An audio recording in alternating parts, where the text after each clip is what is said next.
Good afternoon, plastic surgeon Ziggy speaking. How can I help? Okay guys, Steve's got a need for somebody to do some work in Liverpool. How are we fixed? I've got Jamie free that I can either send up or he can cover for anybody else that needs to go up. Usually we can have someone sort of next day, depending on what schedules. If it's a priority job, we can move things around to accommodate the customer's needs. Excellent guys, just got confirmation to do them doors on the hotel chain in Liverpool. We've had quite a few facility management jobs in the last 12 months. We look after universities, hospitals, repairing doors, worktops, trespass, IPS panels, which is a cost-effective way of getting the repairs done rather than throwing things away.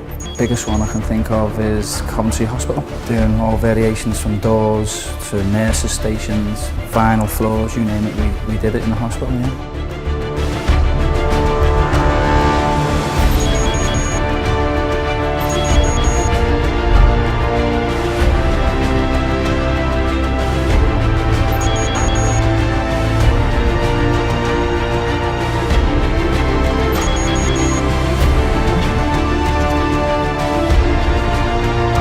I've got an urgent requirement for some stone finishes tomorrow in Darlington. Can anybody help?